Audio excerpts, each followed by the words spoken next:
What's up mga idol? Coach Tim may mga inamin after manalo sa Phoenix. Pero bago mo sana ipagpatuloy ang panonood mo, ay huwag mong kalimutan na mag-subscribe bilang suporta sa aking YouTube channel. Maraming salamat idol. Isingit lang muna natin ang inilabas na balita ng PBA. Ayon mismo kay Commissioner Willie Marcial ay suspended na daw si Cliff Hodge dahil sa ginawa niya kay Xavier Lucero. 1-game suspension lang ang ipinataw sa kanya. Pero maliban sa 1-game suspension, meron pang 100,000 pesos na penalty, at ang mas mabigat pa dyan ay may warning na ang PBA sa kanya, na kapag inulit niya ito ay mas mabigat na multa at suspension. Pero ayon naman sa mga fans, hindi daw sapat ang 1-game suspension lang, sana daw ay suspended na si Hodge ng 1 conference at magmulta ng 1 million pesos, masyado daw kasi siyang madumi maglaro.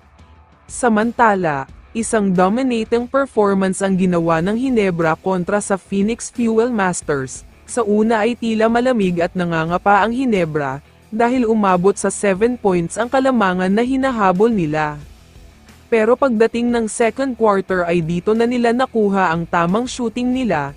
Grabe ang mga tres ng Ginebra sa quarter na ito dahil halos wala silang minties. Sunod-sunod pa ang pagpasok ng mga tira nila. Sinubukan makapag-comeback ng Phoenix sa laban na ito, pero hindi pa rin talaga mapigilan ang mainit na shooting ng Ginebra, kaya naman lumobo pa ang kalamangan at umabot pa ito sa 20-point lead. Nagkaroon ng mini-run ang Phoenix sa last minute dahil sunod-sunod ang turnovers ng Ginebra, naibaba nila ang kalamangan sa 9 points pero kulang na sa oras, kaya tuluyan ng nanalo ang Ginebra at third place na sila sa standing. Samantala, pagkatapos naman ng laban ay may inamin si Coach Tim, ayon sa kanya ay hindi pa rin daw talaga alam kung kailan magbabalik si Maverick Ahanmisi, sa kadahilan ng hindi pa daw ito handang maglaro.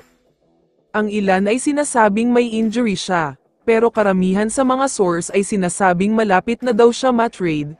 Hindi daw kasi siya masaya sa playing time na nakukuha niya, kaya gagawin na lang rin siyang trade asset.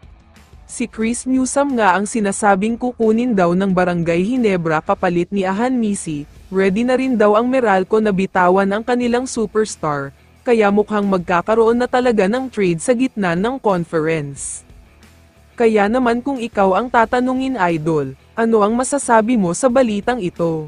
I-comment mo naman ang sagot mo sa tanong na ito. So dito na nagtatapos ang video na ito. Maraming salamat sa pagsuporta at panonood mga idol. Ingat at bye-bye.